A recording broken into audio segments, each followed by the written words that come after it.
Welcome back to CryptosRus. I'm George. We're all George. So welcome to another market open stream. Today I want to talk about this pending disaster that could be right around the corner. We need to know about this. It's important and how it relates to Bitcoin. So let's talk about that and let's talk about everything else that's going on today. Welcome, guys. Unfortunately, U.S. market has opened red once again. These days, just like nothing's going to really happen until you got one major event that needs to be solved. But today, I do believe we're in the red because Lowe's, of course, another big box retailer in the U.S., reported really weak earning, and gave a really dire forecast, kind of like Home Depot, right? So I think that scared the market a little bit. But overall, what's really scaring the market is, of course, this. These meetings between Biden and McCarthy, supposedly productive and professional. I mean, it better be professional, right? Are these guys going to be cussing each other out? Like, get into a fight or something? I don't know. Of course it should be productive and professional. But anyways, yeah, this is ongoing. They say that they will continue to talk for, the next 8 days until this gets resolved. And basically they're fighting over these spending caps, mandatory spending caps. And I would say being responsible as a country with our finances, with how much we spend, I would say that's a pretty good thing. Just look at your own household, right? If you have credit card debt, you want to be responsible, right? You want to keep your spending in check. You don't want to call the credit card company every single month asking them to raise your credit limit because you're spending more. When your income is here and your expenditures keep doing this every single month, well, that's horrible. And that's how the US is operating. Every single year, this is our debt ceiling. And then like every other year, we're like, okay, we need more money. Boom. We need more money. Boom. Right? And what does raising the debt ceiling do? It gives us the ability to print more money. Okay, that's what it does. So it's just horrible. But anyways, I guess this is ongoing. Memorial Day is coming up, and it's a holiday. But both of these guys say they are not going away for the holiday. They will stay in office and hash this out. But until this gets resolved, the U.S. market is probably not going to be moving at all. However, there is one other event that's also equally as bad, could be a total disaster, and it got me thinking about it. Actually, I should say Jamie Dimon got me thinking about it because it makes a lot of sense. So we know that there's we know there's bank weakness right now, right? A lot of bank weakness because, well, the interest rates are just really high. And when interest rates are high, people are not taking out loans, not nearly as much as before. But I'm focused primarily on the retail side, right? Consumer side. People that want a mortgage or people want to, get a car loan, right? But what about commercial real estate? Well, commercial real estate, some argue, are much worse. Much worse. Primarily because the banks, they don't want to give out the loans. There's like a credit crunch right now because they want that liquidity. They're afraid that, since it's so expensive to borrow and no one is depositing, they want to hoard that liquidity. So even the retailers and the businesses, small businesses, large businesses, the ones that want to take out a loan, they're not giving out as much.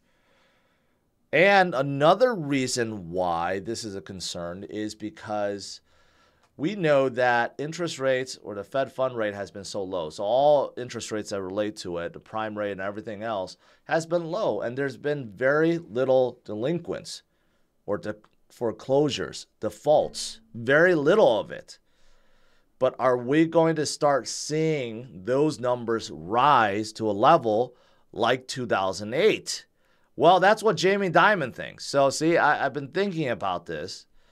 And it's pretty damning if you think about it. Disaster could be right around the corner. And here's the reason. Remember what happened in 2008 when all the banks started going under? We had the same scenario. Okay? And that's when delinquent rates went up. You can see this. This is what I use in my thumbnail. Went up all the way up to like 7.58%. Right? You could see throughout the 90s, early 2000s, delinquent rates very, very, very low. Very low, right? Because interest rates were very low, near 0%. Okay? Makes sense. Everyone's buying houses like crazy. You guys know that, right? In 2000. Everyone's saying, you know, houses will triple, and everyone's buying mortgages, buying houses, putting very little down, right? Until we had the mortgage crisis, all the banks basically collapsing in 2008, and we'll then look at the delinquents, right? It went up all the way. But look at where we are now. We're like going all the way back like 50 years. This is all-time low for delinquents. Again, why? Because of the extremely low interest rates, right?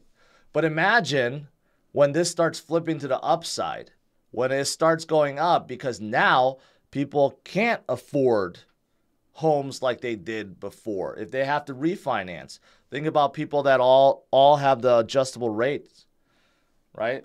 They have to finance and refinance again. Now, rather than get a 2% loan, they're getting a 6% loan, 7% loan, right? Same thing with cars, with anything, right? If you try to get an equity loan right now, you try to take some money out of your house, it's like 8-point-something%. So is this going to lead to another 2008, 2009 moment where you start seeing not everyone, but a lot of people starting to default, foreclosure, can't pay their bills, credit cards even, right? And if that starts happening, what is that going to lead to? Well, look at what happened in 2008, right? Look at how many banks went under. I mean, that's a lot. And here's the scary thing. We had 3 major banks go under, which is pretty much equivalent to like, what, 50% of all the banks that went under in 2008? I mean, the 3 banks that went under this year, absolutely huge.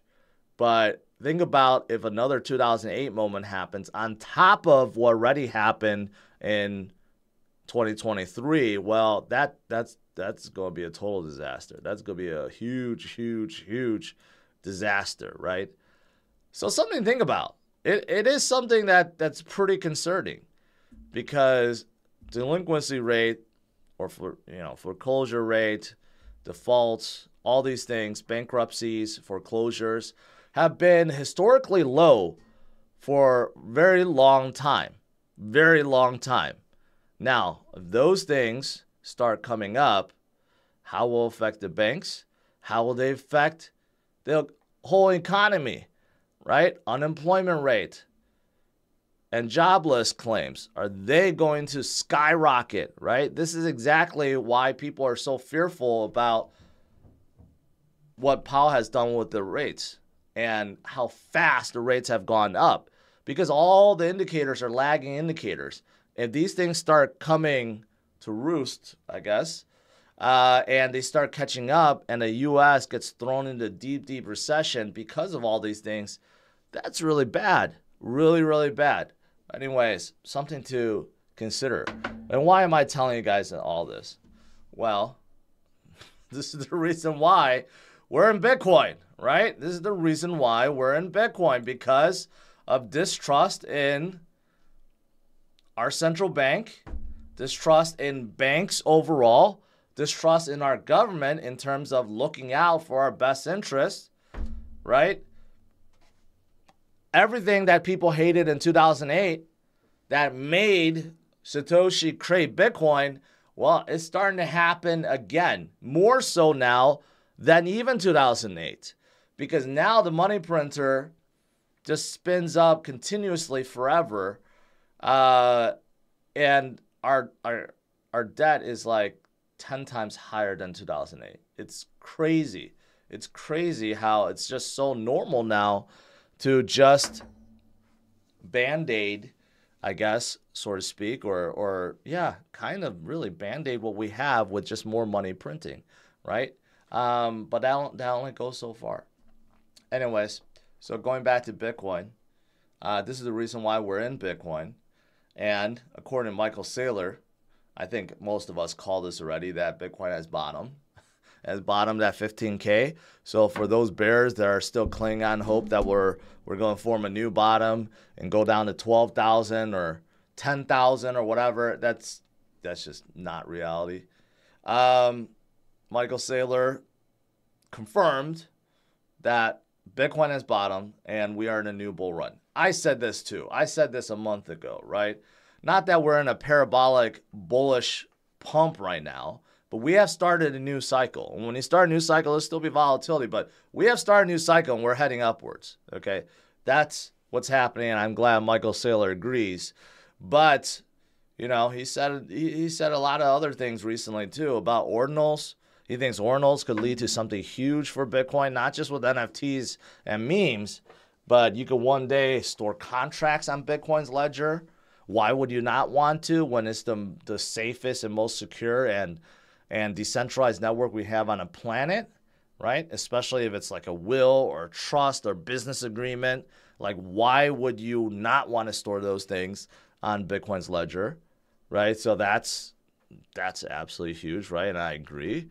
But there's other things too that Michael Saylor is working on, like regulations, accounting, like FASB accounting is horrible for corporations. He's trying to fix that. He's trying to get business to use Lightning Network. I mean, he's doing all he can. And let's not forget, MicroStrategy holds 140,000 Bitcoins, right? He's doing what he can. I mean, at this point in time, you got to recognize Michael Saylor is the biggest Bitcoin bull there is. I don't know anyone else that's trying to do more for Bitcoin at this point in time. And he also says something interesting, that one day that all big banks will also custody Bitcoin. Again, not that this is a good thing, but I think it's a necessary evil. And his point is this: you have business leaders, you have CEOs, you have kids, right? That you can't trust them to be holding on their own Bitcoin in whatever wallet, right? And then they're just walking around with it. No, you need somewhere to put them. So he believes that all these banks will offer services to store people's crypto, right? Especially important people or people can't be trusted on their own, right? Yeah, so that may be coming one day. But you know, when you rely on a bank, right, it could lead to bad things. And I just got done talking about the banks, right? And overall custody, if you rely on a centralized party, be careful because there could be things that happen. Like I just covered the interview of Ledger's CEO yesterday, and he's like, yeah, don't worry. If you use our recovery service, your key gets broken into 3 shards and no one has access to it until the government subpoenas them, and then they're forced to comply. Okay, well then that means it's not, it's not really, it's really not really untrackable. It's not really with a party that will, I mean, they're looking out for their best interest, right? If they get subpoenaed, they don't want to get in trouble, they're going to give it out. So, of course, they're not really looking out for your best interest. They're looking out for their own best interest. I mean, anyways, it's just a big, complicated thing. But self-custody is still the best. But you know what? I guess if you need help, you need help. But I still think self-custody is best. And as for MicroStrategy stocks, a lot of people argue MicroStrategy stock is better, gives you better exposure than even Coinbase. And I have to agree at this point in time because Coinbase is shorted like hell because, you know, Wall Street traders think that the SEC lawsuit is going to cause some turbulence, and that's probably true. But you know, and if you think about it, MicroStrategy is like kind of like a Bitcoin ETF. People buy and hold MicroStrategy shares not because of their business intelligence division, it's because of their business or Bitcoin intelligence division, which is basically everything. So yeah, I gotta agree with that. Bitcoin close to a breakout. Okay, this is talking about how the bears recently had tried to break Bitcoin below the 200 SMA and has not been able to do so. Bitcoin also formed a bullish crossover. So basically the bears are exhausted. They have tried and tried and tried and have gotten nowhere, which is why a breakout is right around the corner. And the holders refuse to sell. I mean, just look at that, okay? Supply last active 1 year, 68%. 2 years, 55%. 3 years, 40%. 5 years, almost 29%. All these numbers, the percentages, keeps on going up. There is no one holding on Bitcoin right now thinking, yeah, this is a good time to sell. No, everyone in Bitcoin is thinking this is a really good time to buy more DCA and HODL, right? That's why Bitcoin is so strong, and this is the only cycle or epoch, you could say, where Bitcoin reserves on the exchanges have been falling. Okay, that makes it incredible if you think about it. The last 2 cycles, there were more Bitcoins added to the exchanges, but not this time. So think about that. Think about how that's different. With the up and downs, okay, the peaks and the bottoms, throughout all the cycles before, more Bitcoins were added to the exchanges, but not this cycle. In fact, we are minus 680,000. Why is this important? Because this shows you Bitcoin is scarce. There's more demand than there is supply, and this will continue. This will not stop. As we approach the next halving event, the number of Bitcoins found per block gets cut from 6.25 to 3.125, and it will continue on lower and lower and lower and lower, and more people are coming into this space. So we have started something that we have never, ever seen before. And this, my friends, is why, again, we're in Bitcoin, because only better days are coming.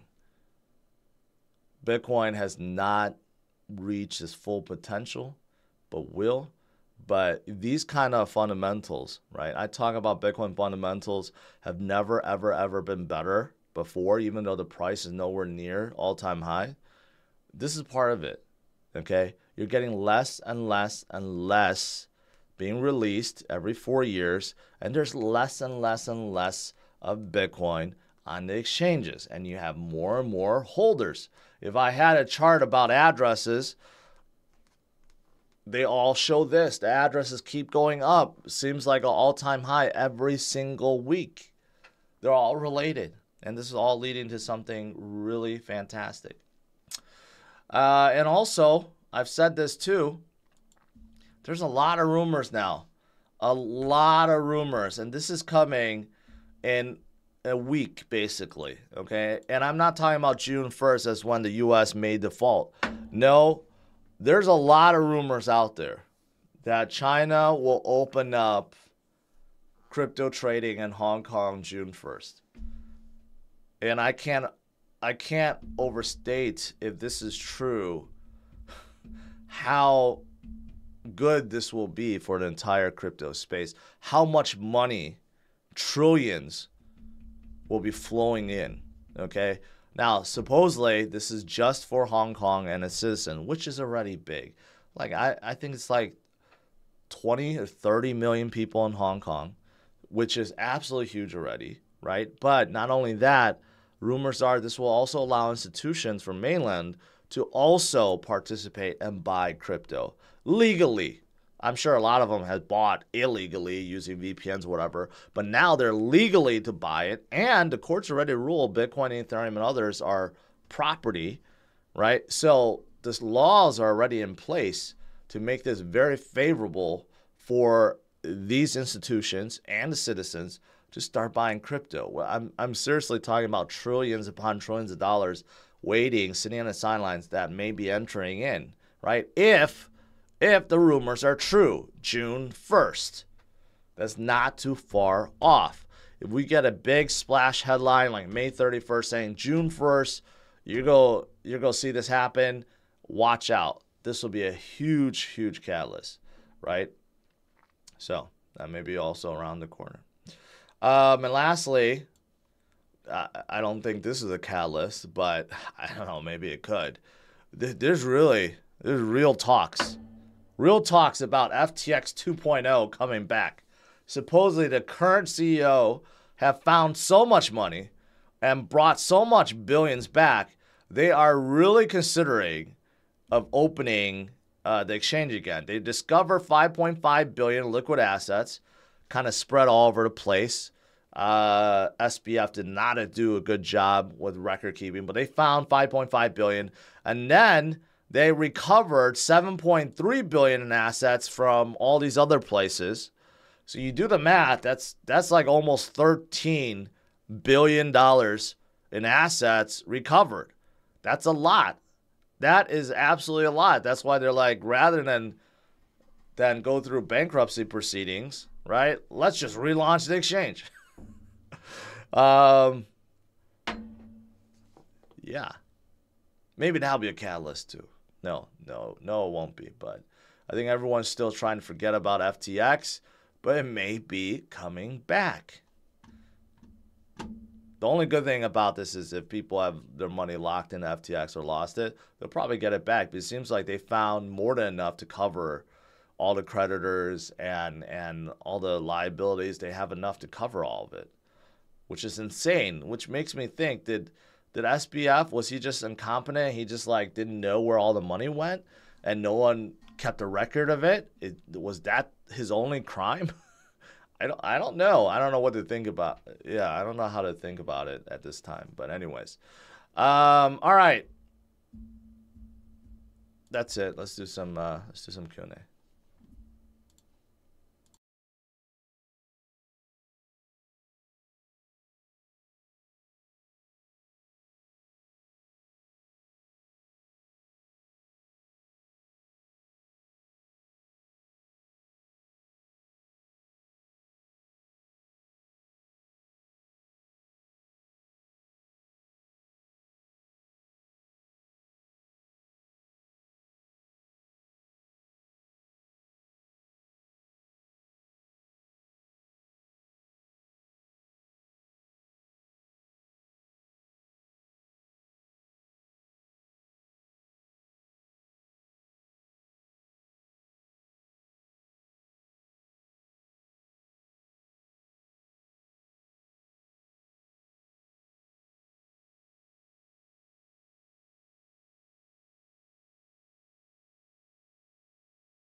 If LeBron, sorry, I was muted, but I was saying, Lakers got shut out yesterday. LeBron tried. He's been criticized for not trying or not taking the last shot. He did. Didn't work out. His 38-year-old leg's just a little bit too old. If he was a 32-year-old LeBron, he would have jumped over both those guys. No problem. Powered through, but 38 is a little too much on his body. But he had like a 40-plus game triple-double, but the rest of the Lakers just didn't show up. This sucks. Now I don't care about watching the finals. I really don't care. If it's going to be Denver versus Heat, I could care less who wins. So that pretty much ended my season of watching.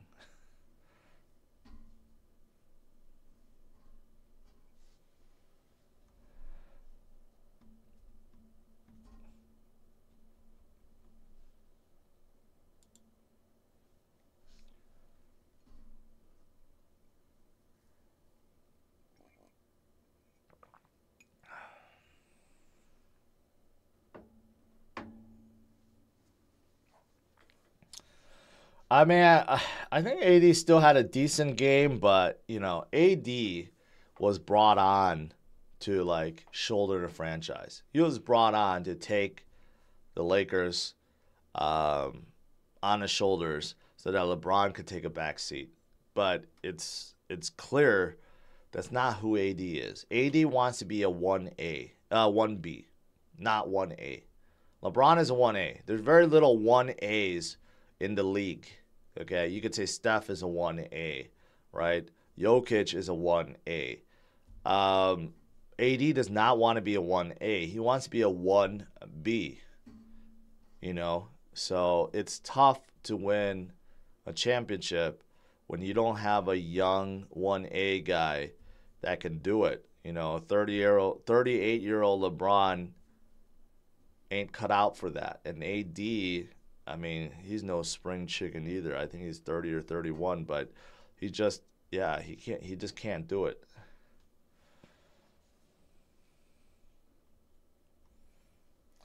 Thoughts on Doge and Twitter skipping stones? I don't know.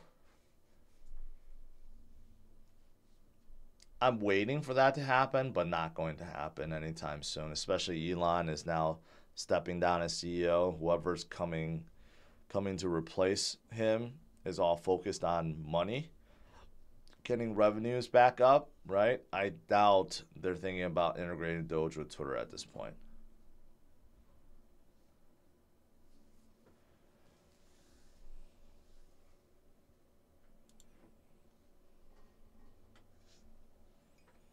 The new Tacoma looks fantastic, absolutely fantastic. I would buy that.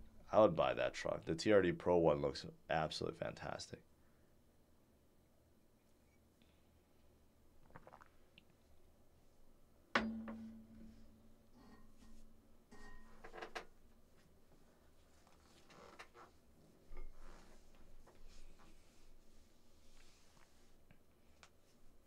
Why is ETH not going up in spite of shrinking in supply? Ooh, I actually had a chart I didn't show you guys. Yeah, number of ETH staked is now up to surged by 4.4 million. You know, it just takes time. It takes time. I mean, if you look at it on a broader scale, 90 days, it's up about 12%. Short term, not so much, but it has been going up. You know, there's millions out there, okay? So the price impact is not going to be immediate, but over time, just like Bitcoin, when the supply is decreasing, and it is, and demand is increasing, what happens to the price? It goes up.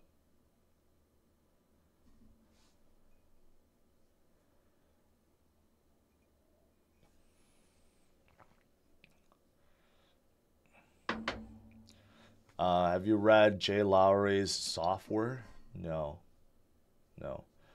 You like Santa Cruz? It's a unique looking car, not very usable because of the very tiny trunk, but it's good enough.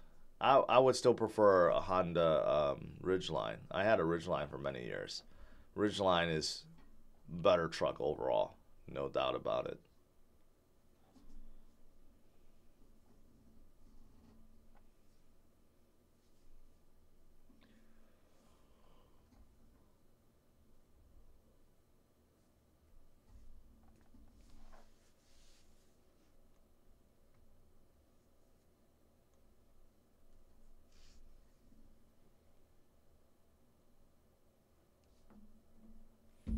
Can you confirm my thoughts? If Ripple will win, the government has to cover both sides, court expenses and reputation loss. In total, roughly, it'll be $500 million from our pocket. I don't think that's true.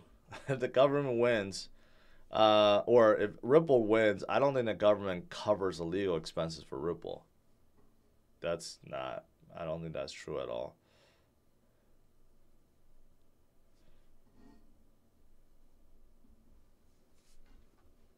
BDC still bullish or no? Well, what do you think? Have I ever not been bullish on Bitcoin?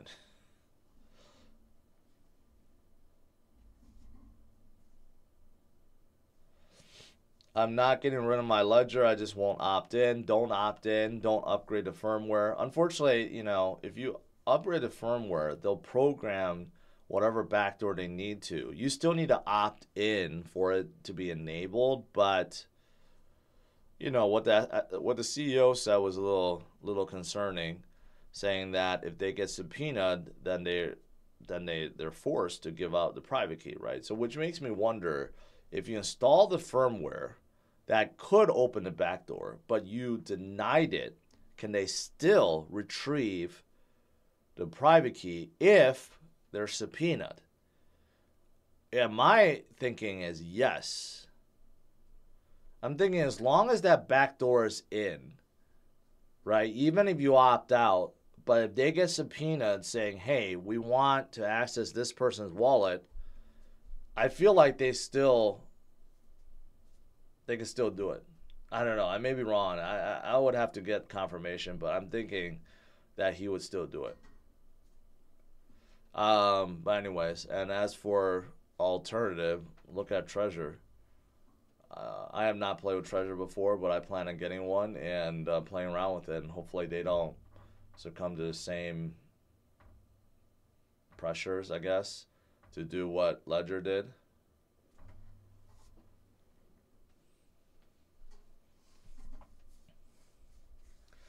If U.S. defaults on debt, how badly will it affect banks and their customers?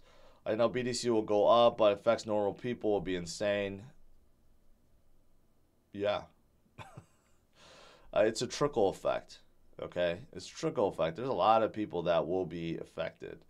Not even from from a monetary perspective, yes, but I don't think you see the bigger picture. I mean, Medicare will not be paid, so providers like hospitals and stuff won't be paid for their Medicare or Medicaid costs.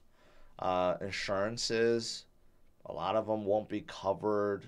I mean, there's a lot of stuff. Government workers, right? They're not going to be paid. So there's a lot of bad things.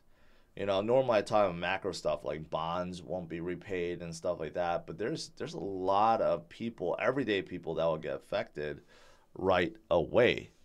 Yeah, there's a lot. I mean, there's probably bonds that the Fed holds. Their balance sheet is so high. Those bonds that they hold, from junk bonds that hold from corporations, they won't be able to pay them. That could lead to problems, right? And also what I covered this morning about delinquencies on loans will start skyrocketing due to the high rates, and also from people that's unemployed, right? Let's not forget unemployment. Unemployment checks will stop flowing too.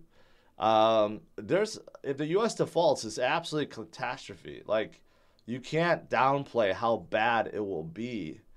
It will throw the U.S. in the dark ages. That's why no one truly believes that there won't be a resolution by June 1st. But if there's truly not a resolution, I mean, you got to prepare. It's like World War III, but within the U.S. alone. But I mean, if the U.S. collapses, it'll collapse a lot of other nation states too, for sure. So again, I'm not rooting for this, okay? I'm not looking for the U.S. to go into the dark ages, but that's how important this is.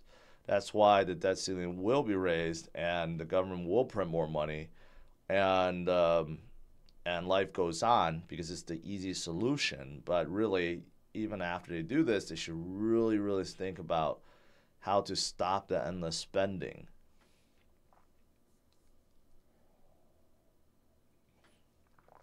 Joel Amos, what do you think about Ordinal's debate at a conference? What was the general feeling from the attendees? I'm sensing a lot of debate and infighting. No, you know what? I think most people are supportive. I think the people that aren't supportive are really afraid of the miners and how they're going to treat transactions, because they could be incentivized to only tackle transactions that's more profitable to them. That's something that Ethereum and others have been tackling for a long time, but never really for Bitcoin. So it's not just a matter of the block size and stuff like that. There's a debate that miners can target traffic, high volume traffic, for example, ordinals, and ignore normal day-to-day transactions. So that's what the debate seemed like was around, but, it's better to talk about that now than later.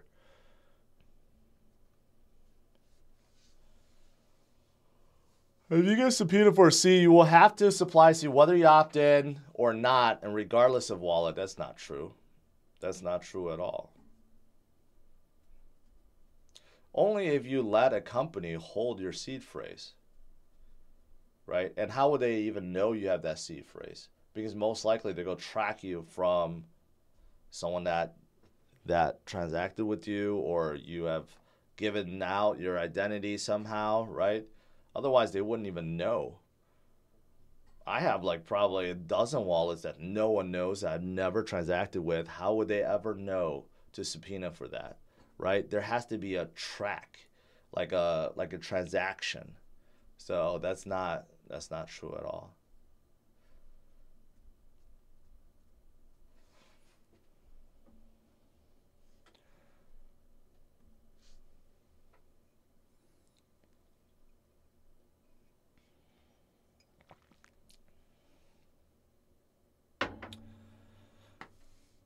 All right, guys, let's conclude. Debt ceiling, still a problem.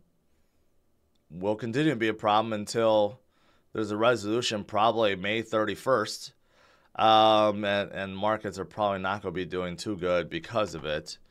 But, the bigger issue today that Jamie Dimon, not that we really like Jamie Dimon because of his anti-Bitcoin stance, but he said something that got me thinking. Commercial real estate and basically any kind of loans from the banks probably dried up. People are not depositing. People are not giving banks a lot of business. And therefore, and also because banks can't borrow from the Fed that cheaply anymore, there's going to be a credit crunch, maybe a credit crisis. And if the delinquents, foreclosures, defaults start rising like they did in 2008, well, that would be disastrous. That'll lead to another this, which will be much bigger in 2023, right? Again, this is why we turn to Bitcoin. All right, guys, smash the like, subscribe to the channel. I'll see you guys tonight, 8:30 p.m. Central Standard Time. All right, take care, guys.